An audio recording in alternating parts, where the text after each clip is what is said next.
Hello. What is up? Welcome to Cliffhangers. We are Truffle Pig Wigs, and we're just a couple of vivacious girls with flexible spines and an undying penchant for all things drag. And we are bringing you the unofficial, unrequested, and unhinged Drag Race podcast. In our heavily anticipated first series, we will be shrieking over season 2 of Drag Race UK for you. So let's get on with it. Yeah. A mighty little quick disclaimer about Cliffhangers is we are absolute super fans of drag, and we're only really here to uplift queer art. So taking a leaf out of the Boudet Brothers book, nobody gets to decide what your fantasy is, and although we will throw maybe a little playful shade, we are not critiquing what anyone's art is. Exactly. Our number one rule here is that the only people getting laughed at should be us. Yeah. Anyone doing drag is already a star, and nothing we say is going to change or discredit that. Try as we might. He may be tall, but his dick is small.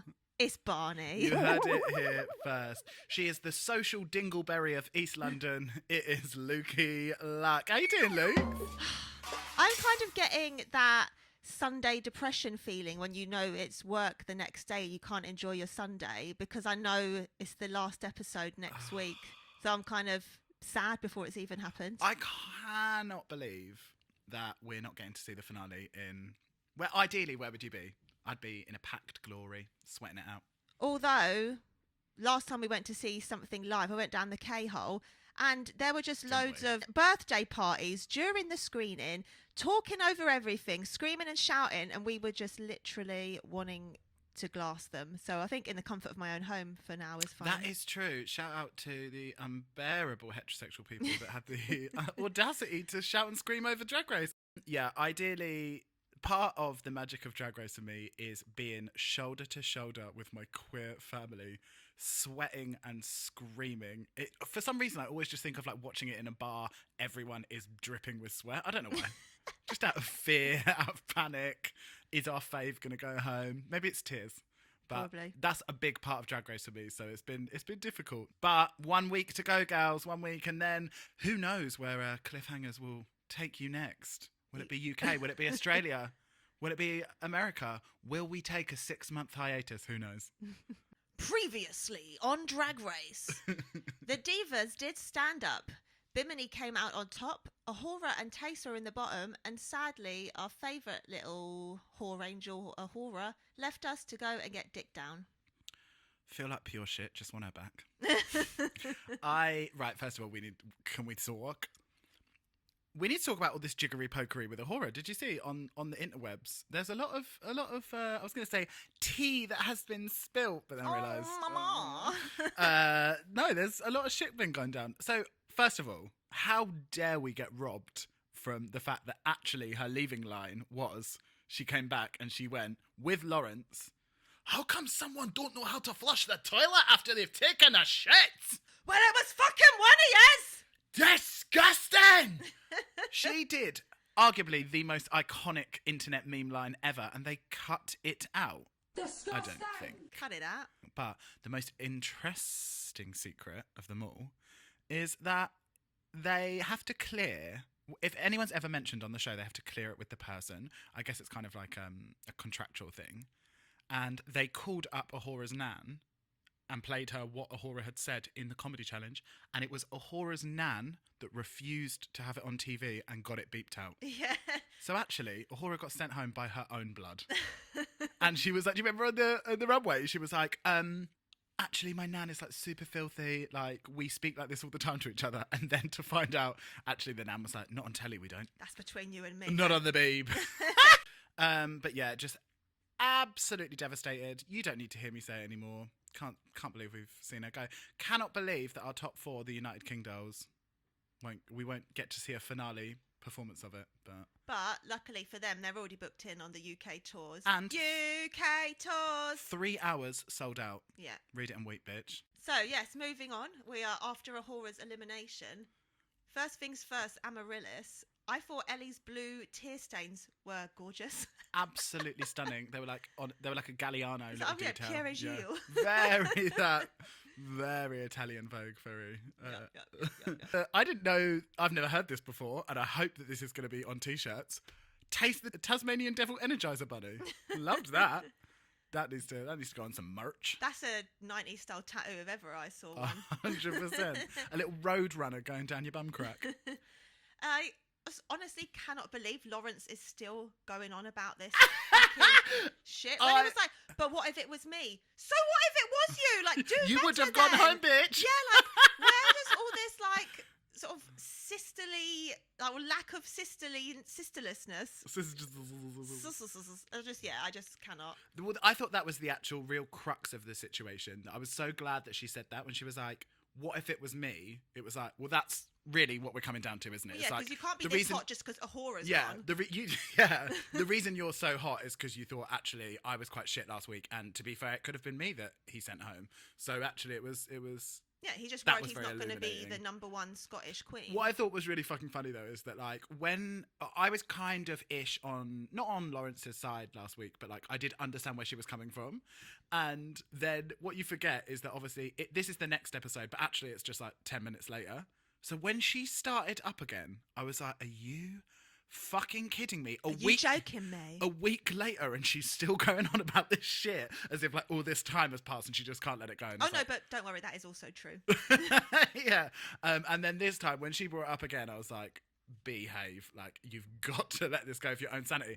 And you would think that'll be the last time. No. Just wait to watch the rest of the episode.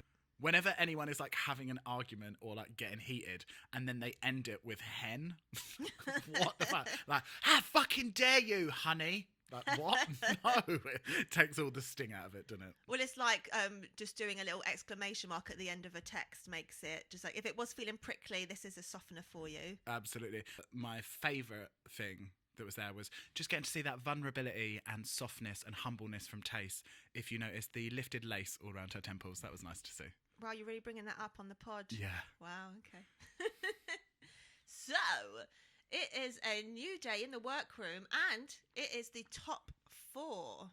Did you see it very quickly showed 3 bejeweled little finger wave-esque wiglets? I was thinking, did Joe Black leave half her wardrobe here? I thought this exact same thing, and I was trying to work out who it could possibly be, and I thought maybe, I feel like I've seen Bimmer's in a finger wave, and maybe it's hers. But there were 3 of them. We'll put a pic up. Maybe the ghost of JB never leaves. Yeah. Maybe she's haunting that Drag Race workroom. I just love as well now that we've got we're really seeing the girls' characters, because I just love that like Tace, whenever anyone's coming for them, you can bet your bottom dollar that Tace will just be screaming with laughter like a hyena. He makes every situation so much worse. Just like someone will say something, and he's just like in the background. She is the Pauly D of drag. Truly. And also as well, what about Bimini suddenly coming through with all these, now that she's feeling very secure with that crown, she's coming through with all these zingers. She said, it's time to rely on talent, looking directly in Ellie's eyes, which feels very Lawrence. Very pointed. Very pointed. And then she was like, it's time to do it, and badges won't be won. Again, at Ellie. It's like, fucking hell. Come on, Bims. We're finally getting her villain origin story. One thing I will say about Ellie Diamond is she seems really light and positive. Like, after Lawrence Cheney coming for her ear, nose and throat constantly, and she sent home a horror, which is obviously going to be tough. What? She didn't send home a horror. But Ahura didn't do hilariously, and RuPaul sent her home. Yeah, I know, but everyone needs to keep saying that. The narrative, the production story that they've built up is not my narrative, Ellie. But I think that actually she was like kind of having a lull, being quite light about it, and I thought that's a good way to go in. I very much enjoyed Rue's video message with all the dropping of the EastEnders puns, and I've got to say, some were pretty good. Granted.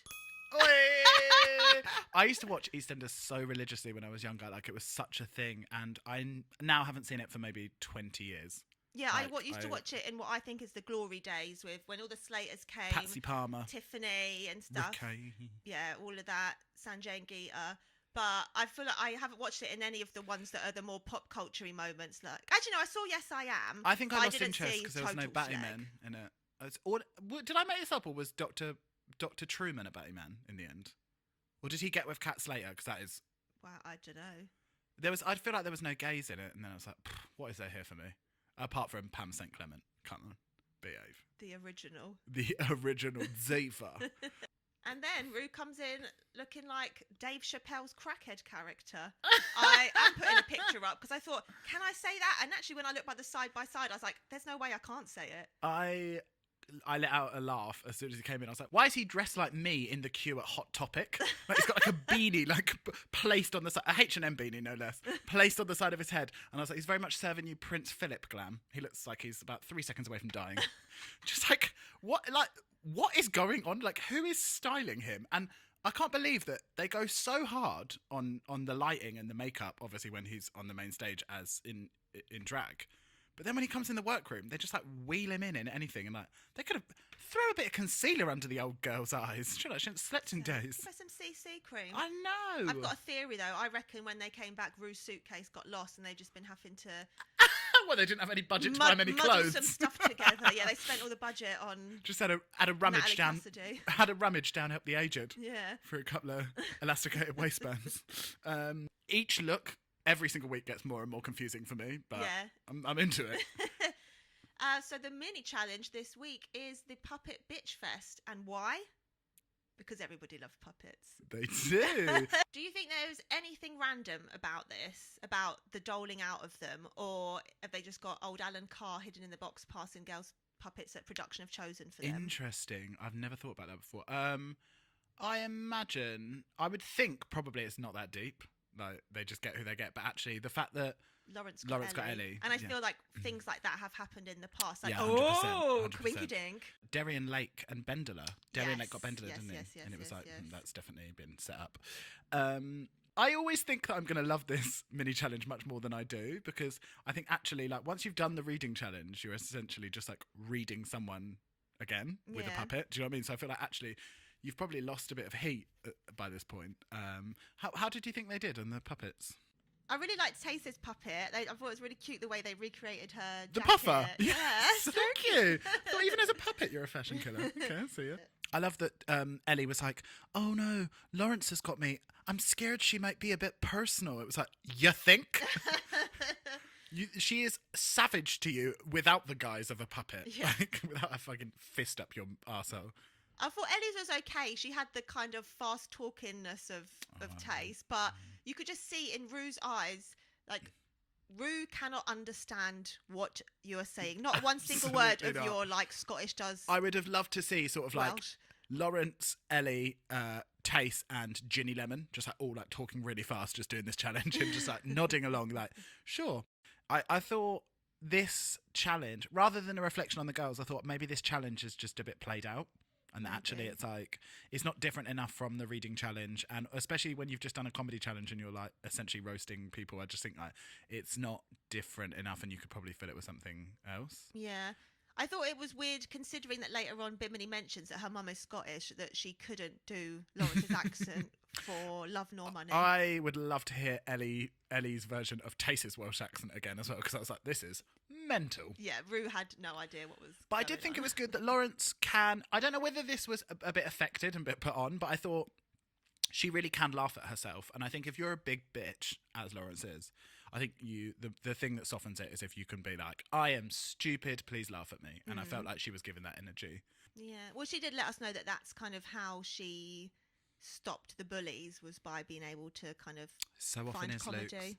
So that's how you get through me, isn't it? Yeah. You fucking bitch! Just try and laugh.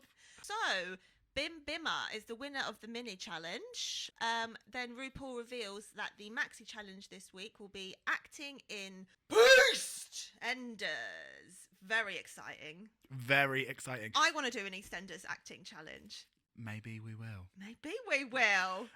Yeah, straight away I was like, this is so quintessentially British, but also really fucking ties into drag as well. What springs to mind is when they did Downton Abbey. There's like, rather than there be like really iconic separate characters, I don't actually watch it, but it's more of like a general everyone's posh and old. Whereas with EastEnders, there's so many stand out like amazing characters that with 4 people, you know, I can name 10 really fucking amazing characters to play. Yeah. So it's like, you know, you're just, it's got the range. So the characters are Scat Slater, Thought Bottom, Karen Bitchell and Phyllis Bitchell, who would you have wanted? Oh, I knew you were going to ask this question.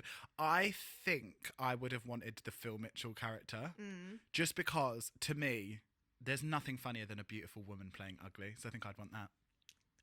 Interesting. I would definitely want Scat Slater, but who I'd actually want would be Pat Butcher. I think. 100%. I also, as well, as soon as they came out in that necklace, the first thing I did was like Google. I was like, is this on sale anywhere? This Scat necklace. I was like, need to buy this. I died when Taste was like, rough and ready. Have you seen Lawrence? Rough. Yeah, Lawrence was the only choice for the Phyllis Truly. Mitchell. Tace is the queen of like sugary shade. Do you know what I mean? Like, nothing she says seems that offensive because she says it all with a smile. It was way too easy for them to dole out the parts, and I think that's a real testament to how good they all are. First of all, I thought it was a good script and there was good characters, but also the fact that they were all just like, yeah, I could do this, and it all just really came with ease, I thought really showed that they're all really sitting in confidence at the moment. Because quite often in the American one, when it gets to this sort of level, people are freaking out that like the slightest bad character choice and you're out. Oh yeah, making them do auditions in the US, which I actually love. Oh my! Well, it's always been your dream to just audition a full show, hasn't it? Yeah. To get your X Factor fantasy. But can we talk about Bimini's breastplate? Why are they so aggressive? Why are they? They're like two stuck-on cement bread rolls. They're like torpedoes. And I also loved as well that I saw a side-by-side of Ginny in a breastplate and Tace in a breastplate, and they're two different ones, both Bimini's, and she's got like them in two different sizes, like a sort of like nice D cup that's just aggressively sticking out, and then like an F cup that's sticking out. It's like, fucking hell. Like, What was Tace in? The more modest one? The more modest, the more The demure. way she was slapping them about as well. That is literally what men do with tits. I can't relate. No. Then the dolls and the divas are gathered around the telly for a soap opera masterclass with HRH, Natalie, Sonia, Cassidy.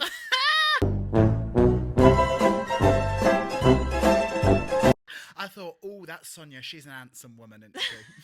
I thought she gave good advice. I thought she was fun. One of the first things I wrote was 0 useful tips. Oh, really? I thought she was fun, but it just cracked me up. It's like getting fine dining cooking lessons from Ronald McDonald. Hey, she is an actress. She's working actress more than you are, Barney. Truly. Well, now there's the tea. Someone's getting hired in a pandemic. One thing I'm absolutely obsessed with is that the US got Anne Hathaway. Yeah. And then we got her, and I wish they'd swapped them round. I would have liked to see the American queens. Sonia pops up on their screen and they're like, what? Yeah, cut to that Rose in the confessional. Oh my God, I love Natalie Cassidy. Oh my God, she's my favourite. So exciting. I grew up watching her. We don't think. And also I love that, like, it was, Anne Hathaway was like you've caught me at this moment in full glam in my Bel Air mansion, and Sonia was like, here I am at the kitchen table with me shredded wheat in the background. She's a girl's girl. She actually is a girl's girl, because as she said some lovely lesbian storylines. Exactly. I like that she said masterclass in inverted commas. Like, even the sheer introduction of her as an acting teacher was a joke. I wish they had called it an Aster class. Get your mind out of the gutter, Luki. They're trying to learn the fine art of theatre. Bubblers in the fridge. I just love that also that she, for an actress, she has zero vocab to discuss any of these things. It was literally like hearing someone teach acting that has never acted before in their life. She's like, I'm going to give you an emotion, be it. Well, she's got to talk in fantastic. layman's terms, isn't she? Wow, is that what the kids are calling it these days? Layman's. I absolutely love this whole section, because I just thought this is classic British drag. Our old girl popping up, making them say stupid shit and then leaving. I thought, this is fantastic TV, isn't it? And then we head over to, what was the pub called? The Queen Dick, which was like, you've got me, take my money, I'm sold. Yeah. We head over to the Queen Dick for the filming of Beastenders. First of all, you're going to say, oh, I loved Michelle's hair. Well, no, first of all, I have to point out that here's where I felt like an absolute fucking idiot, because I've only just realised that Michelle must be wearing wigs on the judging panel. Why did I assume it was her natural hair? What? Why? Because on right now, she has a ponytail and just has the silver highlights coming from the pony, not at the hairline. But whenever she's on the judging, the silver is at the hairline, meaning those heads are not the same. But so you didn't notice either. No, but are you talking about right now as in like in her Instagram photos and stuff? I'm talking about right now on the Beastenders set. Why wouldn't I not think that Michelle might be wearing wigs? On a drag show? Yeah, that's ridiculous. So that put me in my place. And I'm in now, I guess, in turn putting you in your place because you didn't even realise. I don't see her like that. I just see the beauty for what it is. I just take it. I don't question, you know? Whatever helps you sleep at night. But loved Michelle's hair. Yeah. Wig or not. Wig or not. I can't believe how fucking good they all looked. As soon as I saw all four of them, I was like, they all look so incredible. And I wonder whether they were told to bring an EastEnders outfit. I don't think anyone has that Doc Cotton set up just knocking about in their home. True. I was very into the Phyllis outfit. The polar neck. Oh, shiny coat and chain. I was like, I'd wear that. Yeah, and it was like a weird sort of like chin length. Like Cluedo cards. Yeah. Very, very into that. And I just thought that this is like costume done well. It's like, I would look at them all and be able to tell that they were in EastEnders. Apart from taste, maybe. Straight away, I was like, oh, not Lawrence cracking under the pressure again. I can't watch it. I find it too stressful. Yeah, it's like an out-of-body experience. Yeah, I thought straight away as well. You can't even like it wasn't even like he had time to work himself up before he was freaking out. And I was like, ugh. Are you astral projecting to a reality in which you're good at comedy challenges? Because... Oh, wow. Is she funny in Scotland, but not? It doesn't really translate well because this is now what, like the sixth opportunity for her to be funny that she hasn't been funny in, and she is a comedy queen. She's so funny in her like talking heads and stuff. But did she ever claim to be a comedy queen, or is that what people have told her because they laugh at her when she's like talking to them?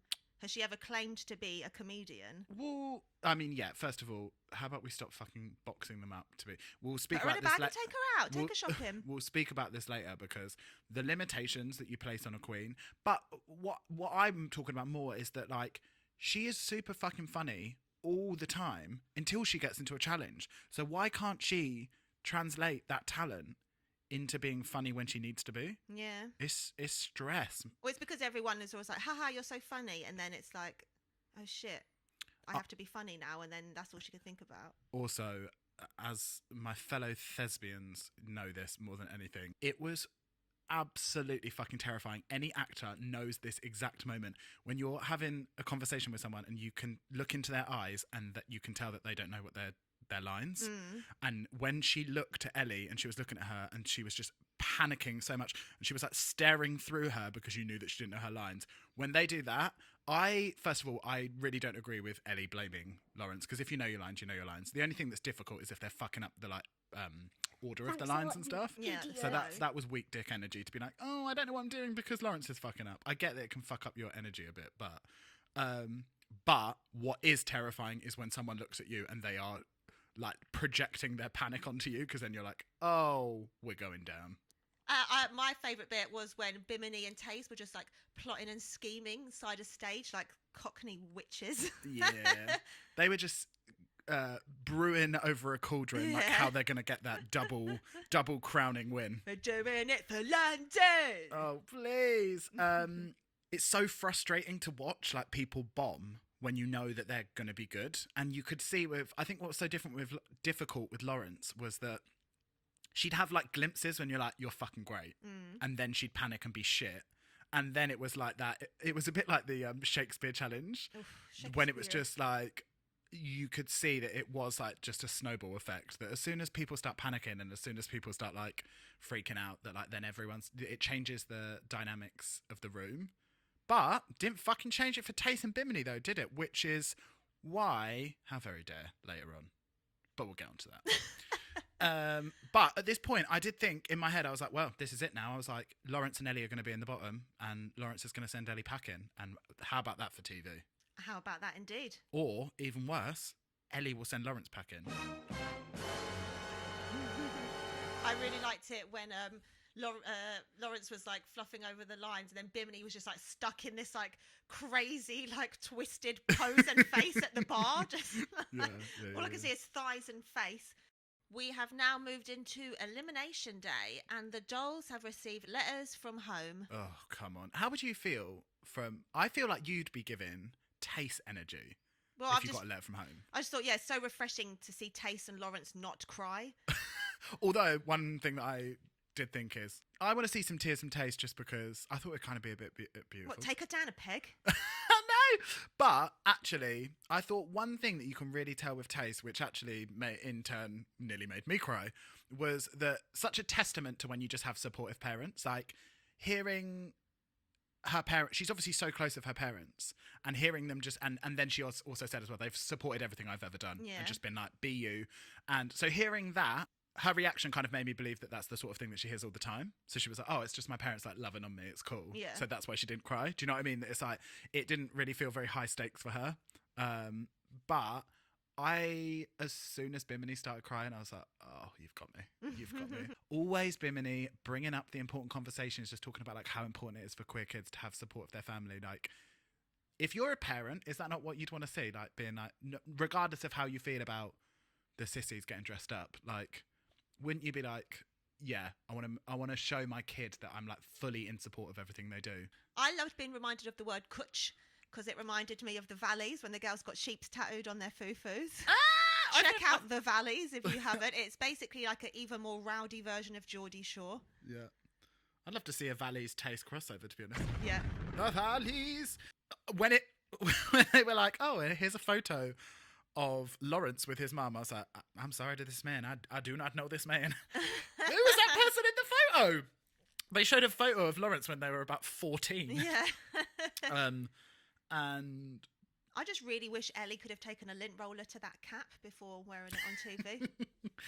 I also love that when the letter was being read out for Lawrence, it was like, remember everyone who ever doubted you and said that you would never succeed. And it was like, all right, thanks, Mum. Yes, Katie Heron reminding you to keep that venom going. Imagine if your mum was like, and Barney, remember, you bloat when you stress eat, and our side of the family doesn't deal with wheat well, and remember you're on telly. Do you know what I mean? Like, just like really, like, you're actually supposed to be building me up here.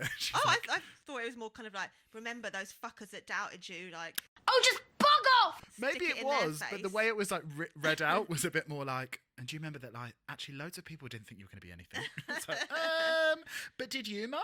I call shade. Very nice of the girls to shout out your mum's house and Scott Whippy on the beeb. Bring it to your mum's house. Mum's house.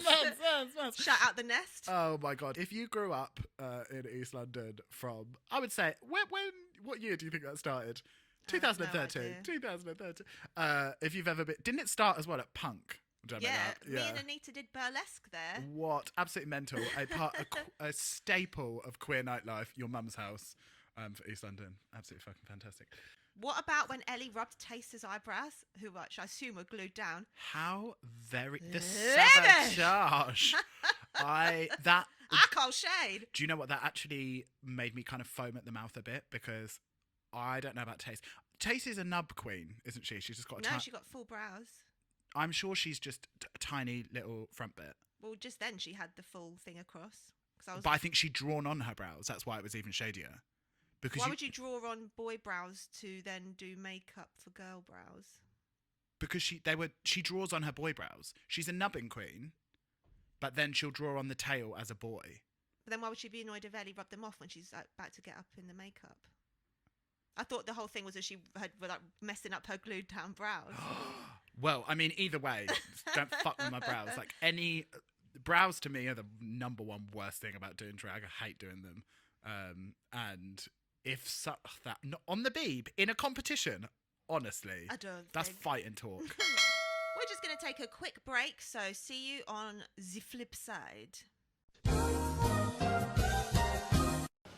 Oi, Maggie! What do you want? I've seen you walking up and down the market all day, thinking you're all that. I ain't doing this with you, Keith. Not today. That ain't even your hair! Yes, it is! I bought it from Truffle Pig Wigs. It's my hair. I bought it. Wig! Get yourself a Truffle Pig wig! You too can get yourself a lovely lace front wig from trufflepigwigs.co.uk. Use code Cliffhangers for 15% off. 15% off, that's right. Stare and gawk if you want to. Because I didn't just become a little bit of a pig. I became a total truffle pig. It's that time again when we give a shout out to another incredible business here on Instagram and on the World Wide Webs. And this week it is No Basic Bombshell, who make amazing like statement jewellery. And they do a lot of like amazing laser cut work, which you may have seen on the Queens. I've seen Ahura and Taste rocking some gorgeous ones, and also Bimini and Barbs. It also do this range of incredible like geode earrings. I'm sure you've seen them. They are hot on Insta at the moment. I'm seeing them all around. And they are absolutely gorgeous. So yeah, go head over to No Basic Bombshell and go show them some love.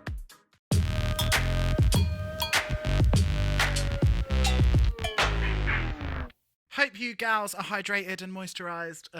We are back again and ready to talk the main stage. Okay. Now that we've started to really notice RuPaul's appearance and stuff. Can you believe what in the ice skating madness was going on? I really don't like it, Kath. So first of all, you've worn those shoes and that hair before. First of all. Call it out.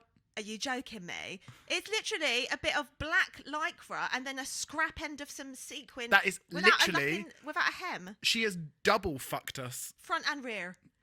Because that is, not only is she just wearing a leotard on stage, she's got a bit of fabric wrapped around it. It's just a leotard with a piece of fabric. I really hate it, Kathy. Is she having a laugh with us? Something's going on. Do you know what I think, though, which very unrightly so and very annoyingly, I think she's like, I've earned my stripes. I don't need to dress up. But it's like, my diva shit. You don't need to dress up. But remember that you demand that all of the queens that come on that runway spend thousands and thousands of pounds and have so much creative energy go into everything that they bring, otherwise they get sent home. If you're the biggest, most famous and richest drag queen in the world, like, when you can't even look better than these queens that you're having a go at. You have access to literally all the resources. You could just be like, okay, I'm just going to get a designer to design absolutely everything, rather than these fucking little disco dance costumes that you rock it. Well, they look like something you'd get like on eBay for like £9. 100%. They are literally like, you know, like the house girls that do the ballroom costumes. Oh, I love them. They literally look like them. Like, as just if a little she wishes girl. they look like them. They're fucking you sick. could never. Yeah, I'm lost as to what's going on there. What was the reason? And then joined by Michelle, Graham, and Mickey. I can't believe the audacity. After we were getting so hopeful in the WhatsApp, like, oh, speculation, who could it be? Letitia Dean, June Brown. Literally, any of them. Jessie Wallace. So exciting. They could have literally... And also, like, all of them faded starlets. They would have hopped up on to be a guest judge in a second. I thought maybe it was like a bubble thing at first, but if Graham's on every other week, he certainly ain't bubbling up with the fucking cast of Drag Race. No, 100%. And it wasn't even Danny Dyer, because I looked in the credits. It was just like someone doing a Danny Dyer... I reckon voice. Someone pulled out last minute and they were just like, we need to do something comedy with it. But still waiting. Yeah, but still, bring in fucking Natalie Cassidy. Exactly. She ain't doing much. Even just on like a screen again, like she could just be there. Didn't like that. Didn't find it funny as well. Didn't. No, not one time did I find it funny. Yeah, and also like Pam St Clement. Is she still alive? I hope so. I think she might be dead. We'll have a check. Is she still? I felt like RuPaul tried so hard to say Graham rather than Graham. Graham. And yes, Graham Norden.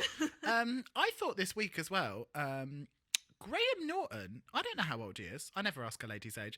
But he's really managed to keep a trim little physique on him, hasn't he? Tight little bod. Yeah, absolutely tight little bod. I thought, congrats, Graham. Not that we applaud keeping a tight little physique, but I just noticed he's got the body of a little gymnast. Both him and Alan Carr are much better judges than Rue and Michelle for me. And much better than I gave them credit for and kicked off about their inclusion when we first found out about it. Oh, how embarrassing for us. I know. I was literally foaming at the mouth. I was like, if you don't get Jodie Harsh on there, I am going to tear this place down. 2 old white men. Yeah, I was like, Lily Savage. Yeah, literally like foaming. But they are actually fucking fantastic. Yeah. So if Congrats. anything, get rid of Michelle.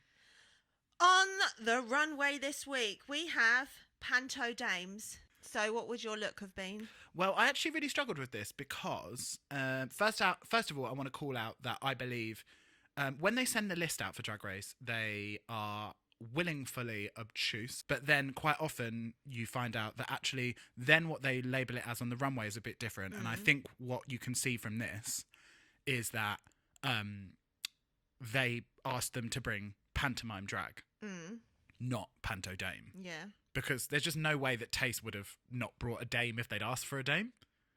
I don't think. That just seems stupid. So I think that I would have done completely different if they would have asked for panto rather than panto dame. Give us both of what you got. Oh, but okay. quickly. Well, yeah. So, panto dame, to be honest, not inspiring at all to me. I just thought that I would done a huge, like, overtly padded, like, panier, like, double hip, almost like a tabletop. Like Widow Twanky, and I would have just done it all in primary colours. I would have done a big one of them wigs where, you know, like it's sort of like a huge bun on top and then two huge buns on the side. Like just like super cartoony, ridiculous, ugly drag.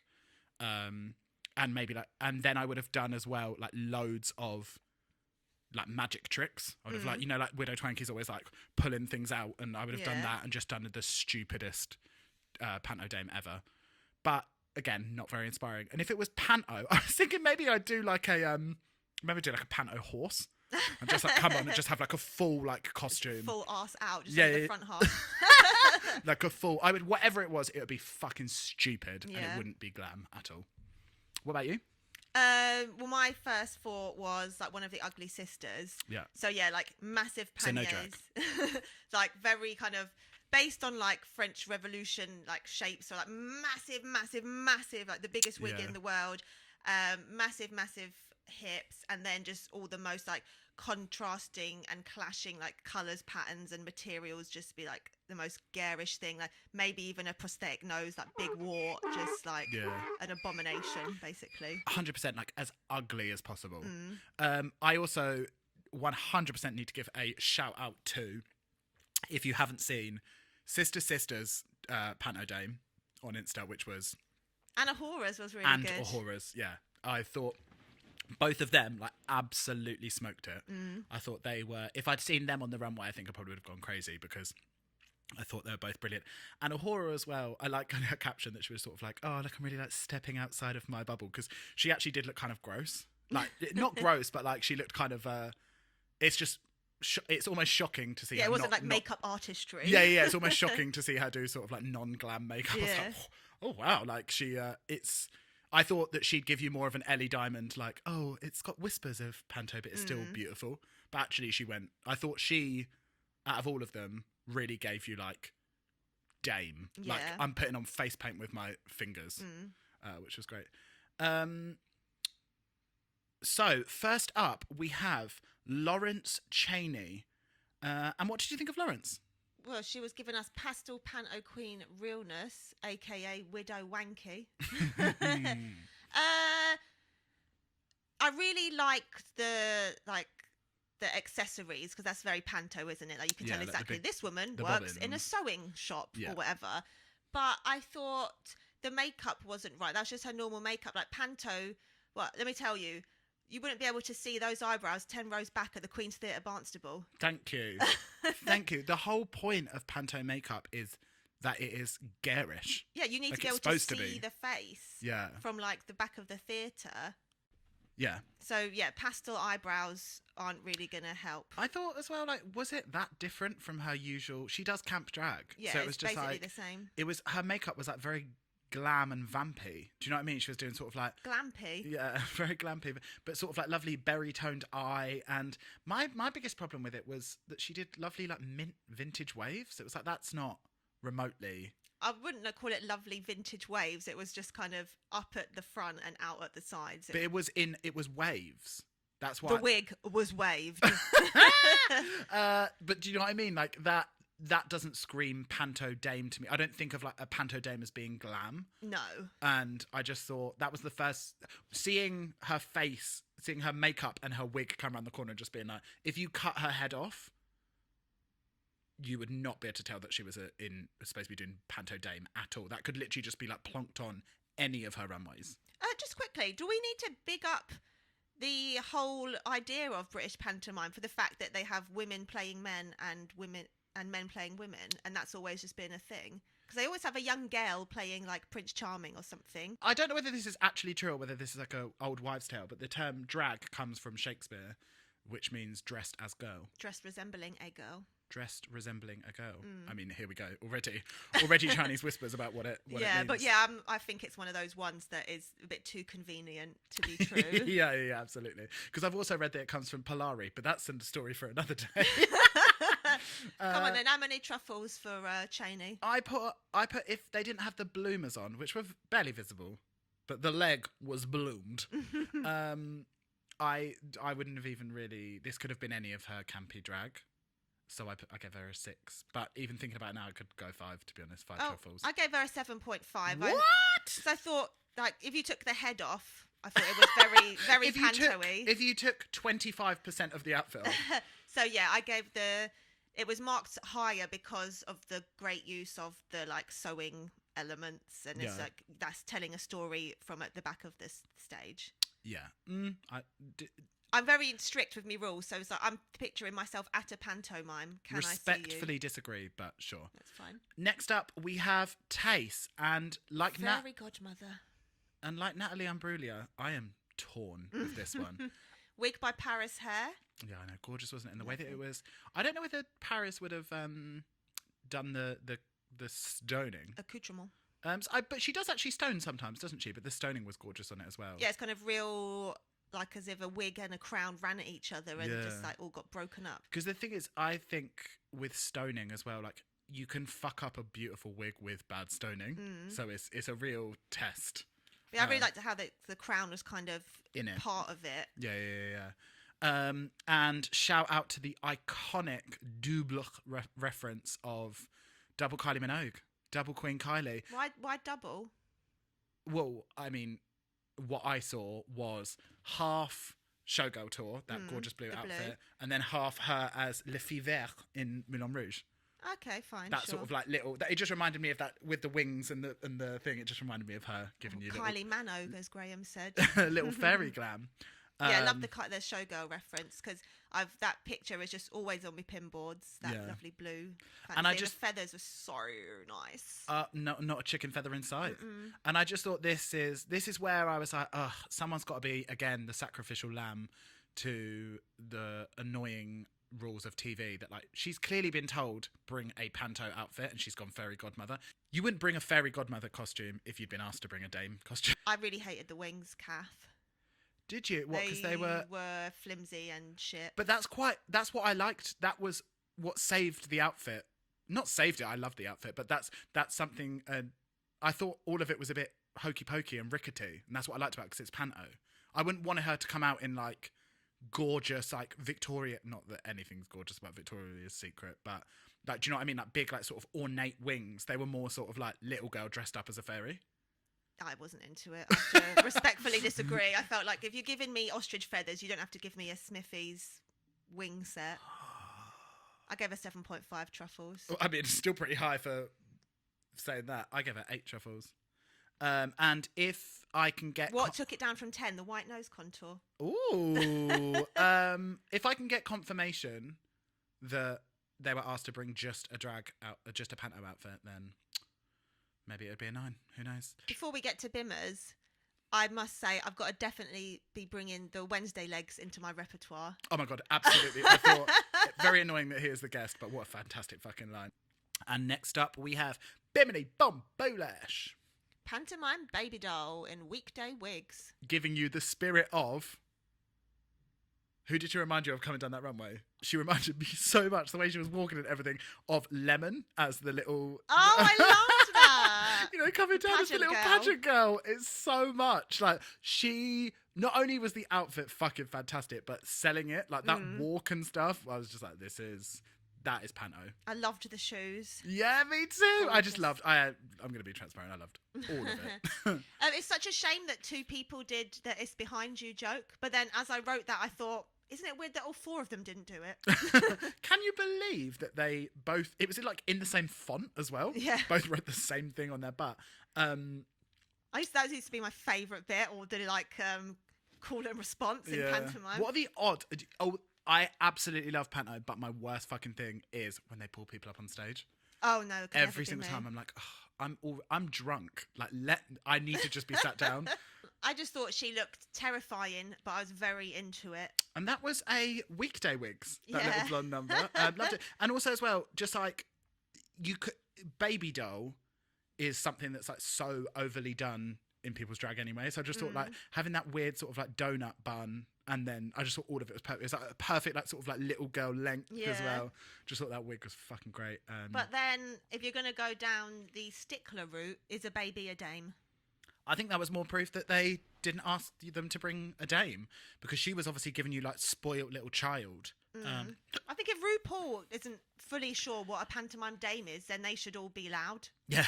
It's like, if he doesn't know, then who's to say that any of them are dressed up as a dame? But I gave Bimini a 9. Me 9 too. truffles, because I thought the assignment was done. Yeah. She came to work today. Sure.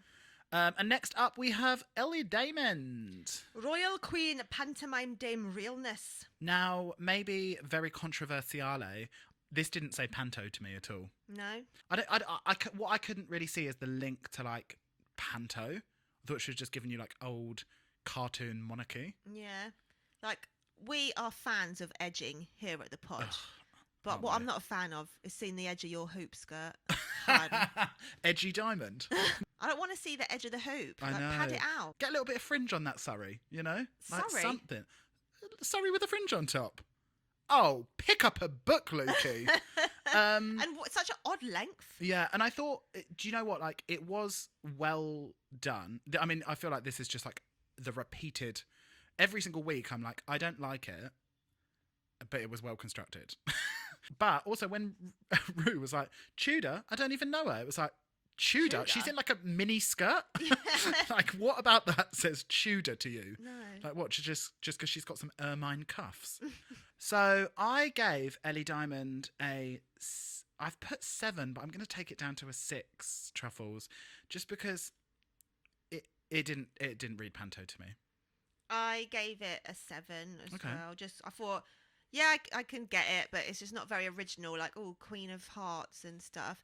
And, well, maybe this is coming up in the critique, actually, but I really didn't like it when they were talking about her makeup, and then she was, like, going, ooh, faces. It's like, you're already painted going, ooh, you don't need to then do it. It's like when I had my lips done and people were like, let me see your lips, and I'd like start pouting. It's like, no, they want to see what they look like without you trying to add to it. And also, they are literally full of, is it Restylane? No, whatever. Ritalin. And then we finally get to see Beastenders. I thought this was fucking great. It was good, wasn't it? And I'm so happy that we finally get an acting challenge that is like kind of like jokes. Like, the jokes were there and it was well written and it had good characters in it. Yeah.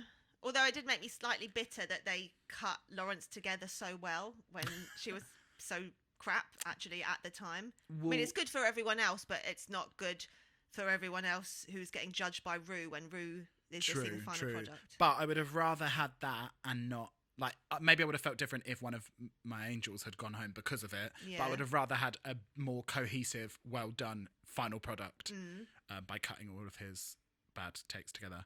I thought Bimini was, as bloody per, really went for the sweet spot in this of, rather than just giving you like absurdism, read your blue hydrangeas of this world. Do you know what I mean? Like someone who just goes like all out like mental and you're like, I don't understand what you're saying. I don't understand what your choices are, but I'm just going to laugh because it's crazy. Rather than doing that, she goes for like heightened realism. Like she showed up for work. She was like, I'm going to work. I'm going to say the lines in an honest way. Like she was super fucking funny, but she was still giving you heightened dragness. Do you know what I mean? But I just thought it was a good performance. Those facial muscles of hers were working overtime. So much face acting, so much stance acting. She must have been exhausted after. Oh, it's physical comedy, honey. Yes. Very physically dexterous. Very physical. Yeah. And I thought she was really great. As soon as Taste came on, I went, get out. You are way too beautiful to be on set of a soap. They don't have faces like that on a soap.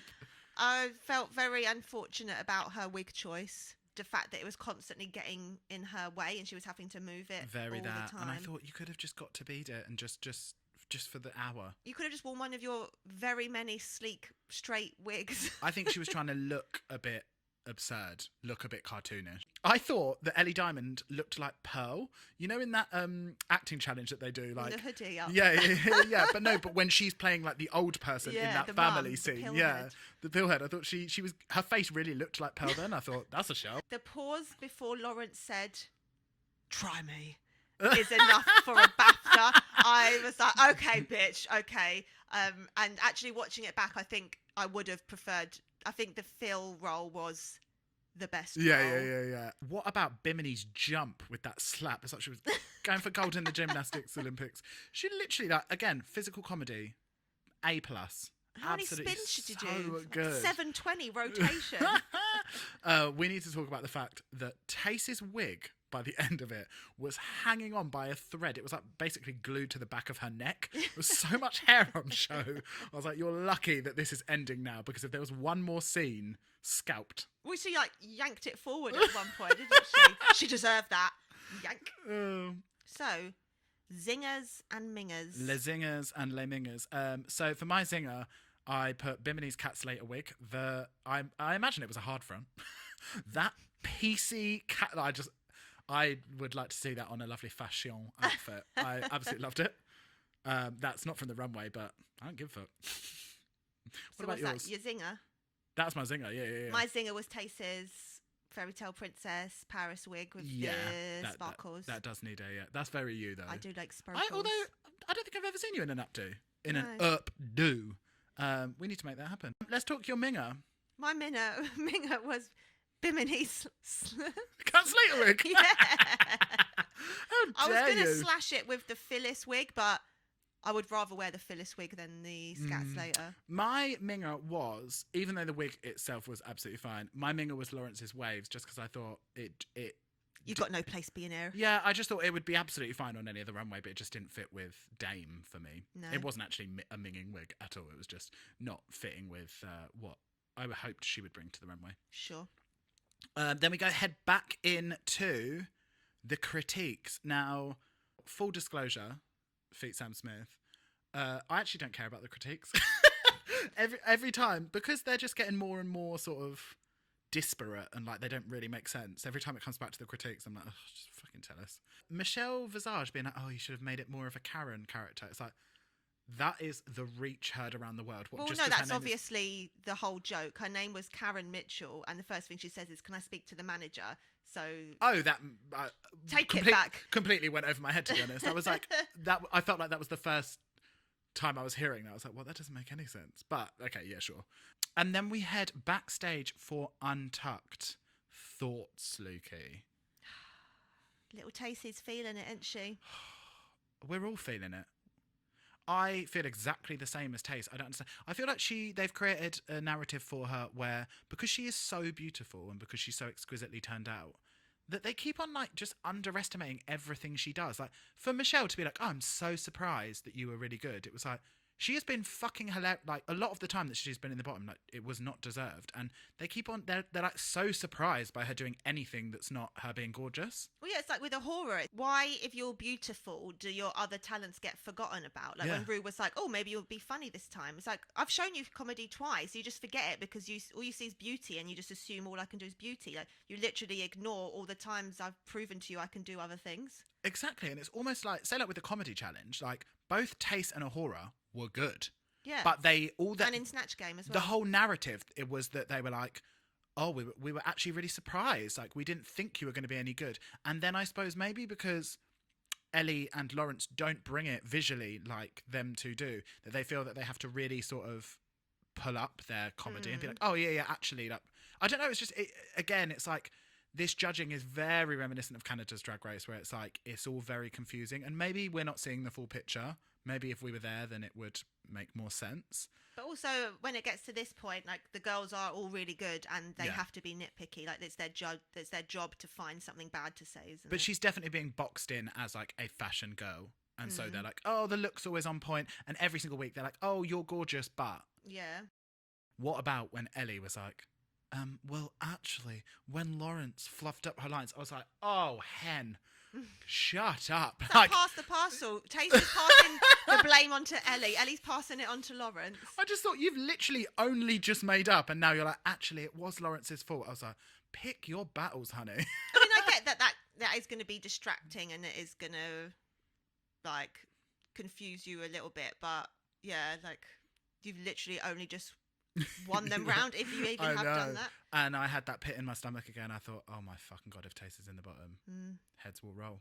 Heads will roll. And the winner this week was Musbimini Bomboolash. I thought, just give her an EGOT already. All right, question time. Go on. Who else has had 4 main challenge wins, including Bimini? There are 6. 6? Yeah. Fucking 4 hell. in the normal seasons, 2 All-Stars. Okay, for All-Stars, would it be Bendela? Nope. No. I thought she smoked it. Alaska? Yep. Shangela? Nope. Trinity? Yes. It would be someone that smoked the competition. So Sharon? Yep. Jinxie? Nope. I think you've had plenty of guesses now. So the remaining 2 are Shay in season 9 and Gigi Very Good. Really? I would never have thought about Gigi. But fantastic. Lawrence is safe, which means that Tace and Ellie are the bottom 2 and they must lip sync. How did you feel? I knew it was coming. I could sense it in me waters. Yeah. The only thing that was ever going to release some of the terror and fear about this was when the music started. I text Luki straight away being like, when you hear what the lip sync song is, you are going to pass out. You tell them why, Luke.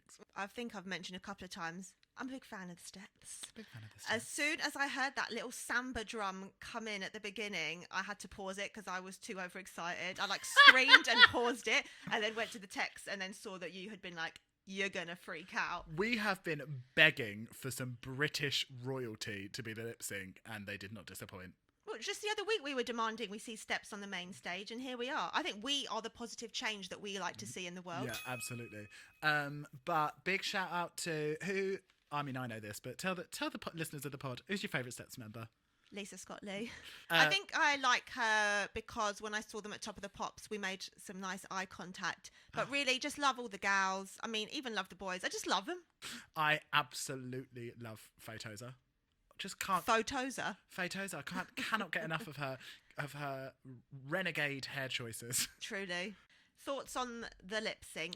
Okay, so I obviously watched this entire lip sync through tears. So, but I thought, personally, if I was going to do a Steps lip sync, I would be giving you early 2000s, band moves, and I would make it cheesy. Where, Steps are the gayest people in the world. Where was the camp? Where was the cheese? Where was the fun? Where was the choreo? Where was the Claire nose scrunches? Thank you. That would have been the first thing I would have done. If I close my eyes and think of the chorus, straight away it's got disco fingers. Yeah. How can I describe disco fingers? There are low level hip points. It's either that are that shimmying. or a disco turn at the hip. But it's come on, gals. Maybe because Ellie is born in 2015. Yeah, does she even know who Steps are? Wow, I'm going to take her gay card off her if she don't. You, yes, a pan woman. yes. Sure, okay. Yeah, I just thought... I'm not going to... Do you know what I wrote next to Ellie? Oh, I don't want to be nasty on the pod. Sounds like she's going to be nasty on the pod, guys. The rumours are. I thought the performance was a bit regional. Do you know what I thought about Ellie's performance? What did you think about Ellie's performance? That's not a person hearing music and dancing to it. That's a person who has seen Pose and Legendary and Ballroom and is just recreating. Ballroom? Yeah, all she's doing is duck walking and stuff like that. I didn't notice. I feel like that's all of her performance is just gay dance moves, the Miss Cracker, just all the none of it seems authentically what she wants to do. She's just doing these are moves that drag queens do. What do you mean gay dance moves? They're just drag moves. Well, that's what I mean. But it's Taste doesn't. Taste just dances how she dances. She doesn't have to rely on doing these classic drag moves that we've seen on Drag Race TikTok over thing. Yeah, exactly, the TikTok thing. I 100% agree. I think that's such a good articulation of what the problem was. I think a good drag performer will dance and entertain the audience, sure, a great performer will listen to the song and give you a completely different performance to. I need to see an entirely different Queen from their Steps performance to their Ariana Grande performance. Do you know what I mean? Like, and she was just performing. You could have switched that song to a Miley Cyrus song and it would have been the same performance. She's probably doing the same in memory. giving you a sassy little boom cat at the back of memory. I just thought it was too joyless for Steps. Exactly. Like, there wasn't. I'm not a cheesy queen. I'm not like a show. Like, I'm not a tits and teeth queen. But if the song calls for it, then you're best to be given it. Like, that's the spirit of the song. Do you know what I mean? Like, Steps aren't there like giving you hair flips and like. It's not sexy. Simple, basic choreo you could learn at home. And it's butlins. It's not sexy, is it? Like, it's well, I mean, Faye Tozer just can't help herself giving sex. You know? If it's in your blood, it's in your blood. But yeah, I didn't really feel. I felt it a bit more from Taste, because Taste gives you like. Taste's stage presence is like affronting. Like, as soon as she does anything, like, she knows her body so well that like she's very musical. Whereas I didn't think, like I said, Ellie's performance wasn't musical at all. It could have been any song. Yeah. Whereas at least with Taste, like, she wasn't giving me joy and happiness. She wasn't giving me, I thought, the right style. But she at least like hits all of the music points very well. Yeah. And those samba drums have been giving you a lot of points to hit. Yeah, absolutely. Special mention again to Lawrence Cheney in the background, the original Pointer Sister, just giving you like drunk mum at the pub in the background. Just but like, that's the vibe. Yeah, innit? She goes so. I felt a bit cheated. I was like, hold up. What I really fucking want to see here is Lawrence Cheney and Ginny Lemon duking it out in the Steps, because that I feel like they'd be able to give you the right energy. Yeah. And do you know who'd be able to give you the right energy? Who? Me. I think that I'd be able to give the right energy, but maybe I'd watch it back and be like, ugh. No, fuck it. I would be able to. I'd have a couple of liveners backstage, and I'd be going wacky for the girls. So then it ends up being a double save. Luki, thoughts? I'm going to have to get better because I'm bitter at the moment. We have been waiting for that for a long time, though. Like, that's you getting better, not the double save. Sure. The fact that you let a horror slip through your fingers, like, looking at this, if anything, it should have been a double elimination. Send them all home. I don't think, like, there's obviously like in their production notes that they want a 4 for the top thing, but it's like, why has that got to be coming down on a horror's fault? It was a weird one, because as a lover of the drags, as a lover of the show, like, it was strange, because I thought when the decisions are made like this. Do you remember the first time, a bit of trivia for you here, when was the first double save? It can't have been Alyssa and Tati, because that's All Stars 2, so that would have been much later. Yeah. I'm not sure. In the meantime, while we're thinking of it though, has anyone survived more lip syncs than 4 lip syncs? I was trying to look on all the fandom things and I couldn't find anything. So I think maybe Tace is the first person to survive 4 lip sync for your lives. The first person ever? I think so. So have you given up on who was the first double Shantae ever? Yeah, it was a bit of a... It's a bit... the first double Shantae in history was Drag Race Season 3. Can you name who it was? Drag Race Season 3. We're talking Raja as the winner. Yara Sofia and Carmen Carrera were both saved for the Spanish version of Hey Mickey. Really? That's what it says. Oh, Mickey. Most importantly, I actually have a list here of all the double Shantaes that have ever happened. The first double Shantae was Yara Sofia and Carmen Carrera. On season 4, Sharon Needles and Fifi got to stay. Oh, because Willem left. Exactly. So that was a bureaucratic double save. That's not a double save. Then the next double save was Whip My Hair. Oh, of course, yes. Yeah. And then on season 6, oh my God, on season 6, Darian Lake and Ben de la Creme got a double save. So is there like one every season? This is mental. That must just be Tic-Tactical because they had so much beef. Pheromone and Cynthia Lee Fontaine both got to stay because what's her name, broke her knee. Yeah. Eureka. Season 10 had 2 double Shantaes. First being Eureka and Cameron Michaels to New Attitude, and then Aquaria and Eureka. Yeah. Oh, in the final. semi-final. And then another absolutely legendary double Shantae was season 11, Evie Oddly in Brooklyn Heights. Oh, that was great. Absolutely fantastic. Up there, really in the pantheon. Just so gay. And then Heidi N. Closet and Jackie Cox. Forgettable. Alex Newell's Kill the Lights. And then Candy Muse and Simone. I feel like a double Shantae. First of all, I did not realise that there were so many. There's basically been one every single episode. I feel like a double Shantae should happen every so often. We're talking like Evie Oddly and Brooklyn Heights. Both of them were fucking fantastic, of course. We're talking Alyssa and Tatiana, of course. They've both got to stay. Do you know what I mean? When it's a moment when it's like, okay, these two queens. Like, how could you possibly decide? Yeah. Anyone that follows the Truffle Pigs, you've seen who the Truffle Pigs are supporting. Personally, I am Team Bimini with Team Taste Rising. I believe that if we're going by the stats, if we're going by our truffles from all of the show, it has to be Bimini. But I think Taste has brought beauty to the Drag Race stage like we've never seen before, and I love her, and I think she's a fucking great role model. Actually, they're both are. I don't even know why I'm blabbering on.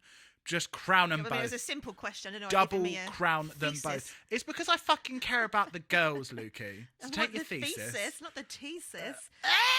I thought I was Team Bimini until it scrolled along down and Taste just flashed that supermodel smile at me. So now I'm all up in the air. I'm confused. I'm straddling. Okay, Luki, let's talk season 3 Dreamcast.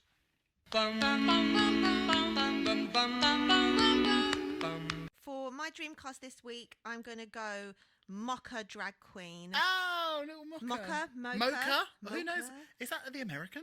She has the power of God and anime on her side. Oh. You probably recognise her crazy, cartoonish anime eyes and paint. The fantasy. Just always giving you the wacky looks, but always giving you the beauty as well.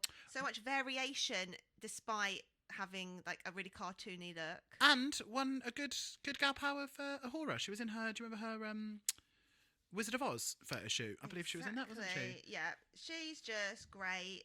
It's mocha.dragqueen on the Insta. Give her a follow. My season 3 Dreamcast this year is she's the balmy beauty of Brighton. She is Ms. Anubis Finch. And she is, did you know this? She's an English Egyptian Queen of the UK. Lovely. And I just love her drag. She is always giving you, she's a songstress, she's a performer, but always giving you real beauty. And I think as well, she is super young as well. Maybe it's just that gorgeous little face. But definitely go check her out. She's called Anubis Finch, Anubis Finch, on Instagram. And she is just a super exciting queen. She's also a Truffle Pig princess, shout out. And she actually always gives you fucking gorgeous wigs. I believe she gets a lot of wig chapel ones, and so they're super sculptural. Just drag from a really unique perspective, and I think you'll love her. So go check her out. Go show her some love. Go drop some fucking love on them photos of Mocha and Anubis, and tell them Cliffhangers sent you. Next week is Ellie Slenderman. Are we going to address the donkey tail in the room? Donkey tail? Did you not, in them trousers? Oh, all I could look at was just like how sort of 93% of her body was legs. And the other 10% was donkey tail hanging dong. Well, I've done a screenshot of the Slender Man, so we can zoom into the donkey tail. Please, Tace in her rehearsal mullet. Into it. Very into it. We don't wear mullets in rehearsal enough, I don't think. No. Like a lovely just sort of... Just a loose goose. Yeah, very into that. I'm very happy that the final thing is a song and dance number, which does bode well for our honeys. Absolutely. But the most important thing to happen this entire episode, maybe this entire season, is the return of Ginny Lemon. Her fucking face. Did you see what she had on her feet? No, She has plastic fish on her feet. Oh, what, those AliExpress slippers? Yes. That is what she is wearing. And then some sort of like tweed waistcoat. I don't even know what she had on her body. Mm-hmm. I think that she is possibly the greatest drag artist that we've ever of our time. I just love seeing all the old girls back again. It's exciting to see. Yeah. What have you done? What are you wearing? What's your face like? Have you changed? What work have you had done? Yeah. I hope someone has had who's had the craziest plastic surgery journey? I mean, Trini. Oh, in total, yeah, probably. Yeah. I'd love to see a full Trini and Susanna makeover. But very exciting to see all the girls back. Yeah. And they always seem so hot. I was worried that Ginny wouldn't come back because obviously she wasn't invited back for the for when they all returned before. Well, that was to win a place back, though. And the return of Veronica Green. Oh, was she there? Yeah, she was. Oh, lolly. I've seen on the interwebs that she might not be returning for season 3. What? Why? I don't know. I just read the headlines. I don't read the body. I ain't got time for that. I'm a busy woman. Interesting. So very excited for next week and the final episode. Oh. Can you believe? Rose and Thorn. Okay, so for my rose, this is a bit basic, but you're basic. Was Beastenders. I just thought finally we're getting an acting challenge where they get to be funny, they get to be great characters. It's fucking great that it's Beastenders, and I was really happy for the girls. I thought that will go down in the pantheon of great challenges. You? Steps on the runway. Of course. I feel like we spoke it into existence though. Yeah, they deserve God, it. the power we have, Luki. No. Unbelievable. I told you, they're clearly listening to this pod. And then your thorn. My thorn was the ill times double save. That Left was a also bad mine taste as in well. my mouth. I put sore about the double save, and it's because, let's be real, I had to watch a horror go, and I can't remember whether we touched on this earlier, but it's worth saying now. Like, a double save is such a fucking moment that it needs to feel justified. It needs to feel like, do you know what? Them two girls were so fucking good, and that was not what happened this week. So then it just left me on a downer, and it just feels a bit like production then, and then it feels like, okay, maybe this isn't that fair. Maybe this isn't like that they're actually not making decisions based on talent and creativity. Maybe it's based on like what will make the show look the best. Yeah. And what that should have fucking been is a double save last week and then gotten rid of someone this week. Yeah. I concur. So I'm a bit sore about that. But this has been the semi-final. So that means next week we are going to be hitting you with the final episode, maybe, of Cliffhangers, season 2 Drag Race. And so I guess until then, Bye. see you later.